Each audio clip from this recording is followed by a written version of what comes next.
တခါကတော့ပြုတ်အင်မတန် sensitive ဖြစ်တဲ့အကြောင်းပြောခြင်းနဲ့ ICJ နဲ့ရိုဟင်ဂျာအကြောင်းပဲ ICJ ကတရားစွဲပါပြီဆိုတော့မှတော့အဲ့ဒါကဘာကိုစွဲတာမဟုတ်ဘူးဆိုပြီးလိုက်ငင်းနေတာကတကယ်တော့ကိုယ့်ဟာကိုနားမလည်ရာရောက်ပါတယ် ICJ ကဟိုဟာမစွဲဘူးဒါကြမစွဲဘူးလူကြမစွဲဘူးမရှိပါနိုင်ငံတစ်မျိုးတည်းကိုသာစွဲလို့ရတဲ့နေရာပါအဲ့ဒီတော့ရာမှာပြောချင်တာကနိုင်ငံကိုစွဲရသလားဆိုနေတဲ့လူတွေကနိုင်ငံကိုတရားစွဲကလေးကနိုင်ငံကိုတော့မစွဲသင့်ပါဘူးကျွန်တော်တို့လုပ်တာမှမဟုတ်တာလို့ဘယ်နှယောက်ကများပြောဘူးပါတလဲဘယ်မီဒီယာကများကိုနကလိမ့်တက်ဘူးတလဲစကလေးကနိုင်ငံကိုစွဲလို့နာတယ်ဆိုရင်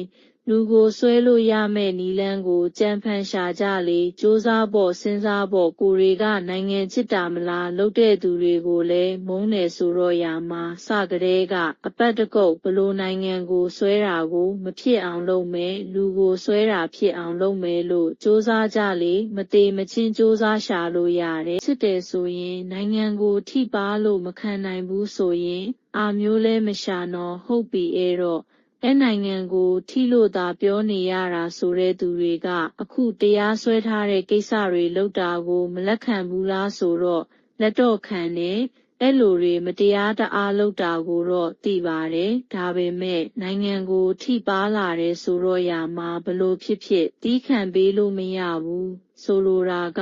ဘယ်အဓိပ္ပာယ်ကိုရောက်နေသလဲဆိုရင်မတရားလုပ်နေစေအောင်တော့ပတ်ဆက်လုပ်နေစေအောင်တော့မတရားတာကမတရားတာပဲကျုပ်တို့ကတော့နိုင်ငံဘက်ကနေမတရားတာကိုလုပ်လဲကာကွယ်မှာပဲ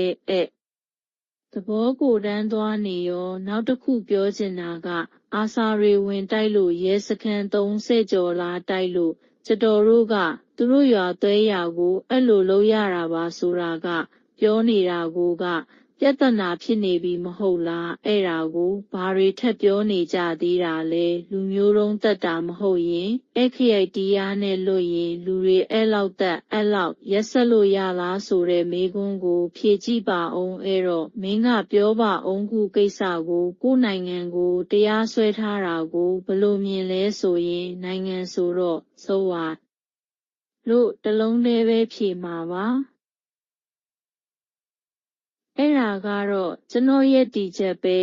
မတရားရက်စက်မှုကိုဘာအကြောင်းကြောင့်မှကိုကွယ်တဲ့ဖျားက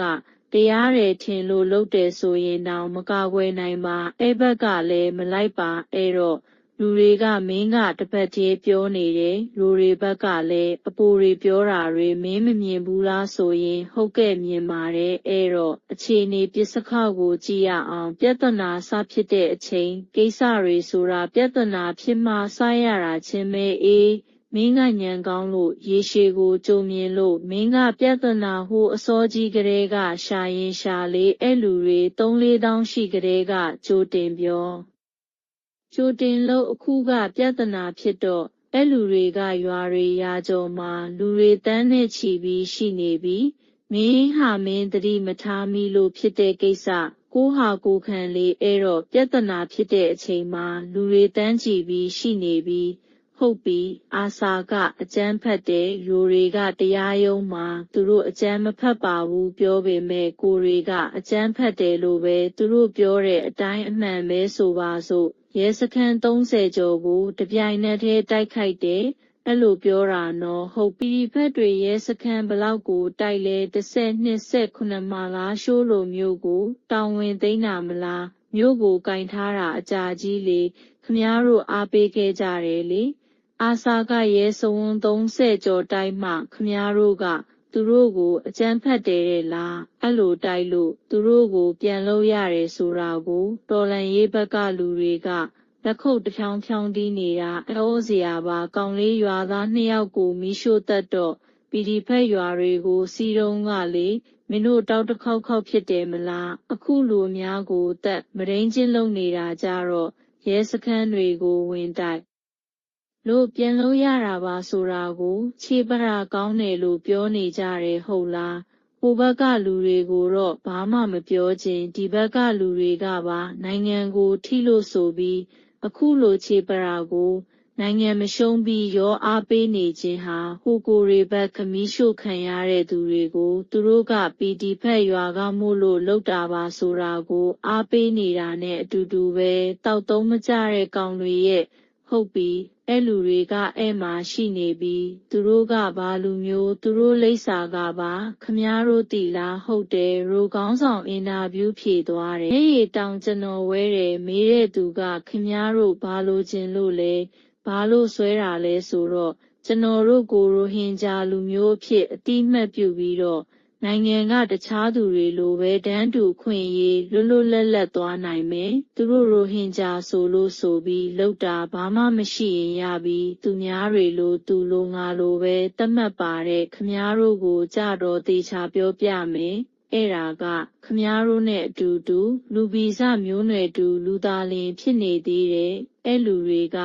တန်းကြီးမရှိတာနော်သူတို့ကိုသူတို့ဘသူပါလို့ပြောစရာမရှိဘယ်မှာနေတာလဲဆိုရင်မသိတဲ့အုပ်ကြီးကကျွဲအုပ်ကြီးမဟုတ်ဘူးတွေခမားတို့ကိုမနေခြင်းတဲ့နေရာမေယူတောင်တန်းကြားနေရာတွေအများကြီးပေးနေလိုက်ပါလားခမားတို့ကအတူမနေခြင်းရအောင်ဘလောက်များမြင့်မြတ်နေတဲ့သူတွေလဲပြီးတော့ခမားတို့အတူရှင်တွဲနေပြဿနာတွေများလာမယ်ထင်တယ်မလားဟုတ်ပြီဘာတွေဖြစ်လာနိုင်လဲစဉ်းစားရမှာကတော့ခမားတို့အလုပ်လေကိုကစိုးရိမ်တဲ့သူဆိုရင်စကတဲ့ကညံကောင်းကောင်းနဲ့ဖြစ်နိုင်တဲ့ပြဿနာတွေကိုကြိုစဉ်းစားပြီးဥပဒေတွေပြဋ္ဌာန်းစသည်ဖြင့်လုပ်ပေါ့လူဖြစ်ပြီးဘာလူမျိုးလို့ခေါ်စရာမရှိတဲ့သူတွေနဲ့နေစရာမရှိတဲ့ဘသူကမှသူတို့ကိုမကြိုက်ဘူးအတူမနေခြင်းဘူးဆိုပြီးဖြစ်ခံနေရတဲ့လူသားတွေအဖြစ်သာရှိနေသေးတဲ့လူတန်းချီရဲ့တစ္ဆာကိုအဲ့လူတွေကိုမှလှုပ်ချင်တိုင်းရက်ဆက်ချင်တိုင်းရက်ဆက်ပြီးအဲ့လိုလုံးမန်းလဲတည်ရဲနဲ့တောင်မှ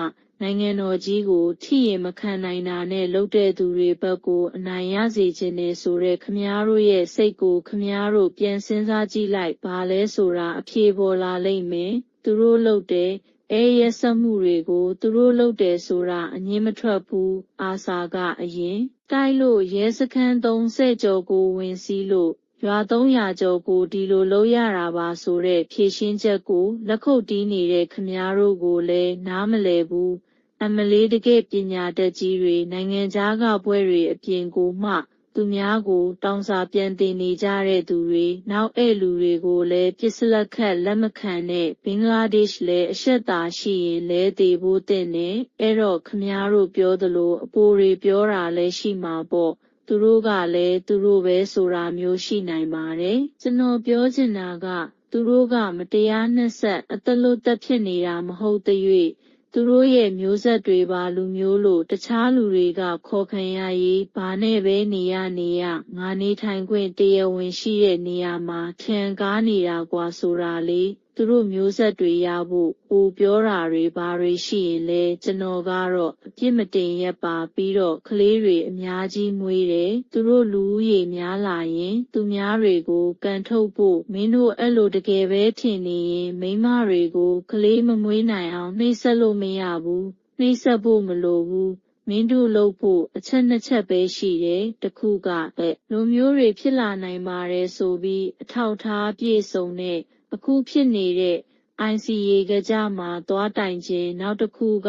မင်းတို့အားမျိုးစိုးရိမ်တဲ့အကြောင်းစိုးရိမ်စရာကလည်းဘလို့လဲလိုကြောင့်ရှိနေတာဆိုတာအကြောင်းသူတို့ကိုပညာပေးစီယုံသိမ့်သွင်းအခါ100နဲ့မစီယုံနိုင်ရင်အခါ1000စီယုံသူတို့မင်းတို့ပြောသလိုနောက်ကျဖြစ်မလာရင်လေတရားဥပဒေနဲ့ပဲဖြေရှင်းရမှာပဲမင်းတို့လည်းမကြိမ်နေရင်သူတို့လိုအများကြီးမွေးပေါ့သူတို့ကမှမင်းတို့အဲ့လိုလုပ်ရင်အေးအေးယူမယ်လို့မှပြောမနေတာပေါ်လာသမျှပြဿနာတိုင်းဟာမင်းတို့ညံ့လို့မင်းတို့မစည်းရုံးနိုင်လို့မင်းတို့စ조사မှုမရှိလို့ပဲဒါပါ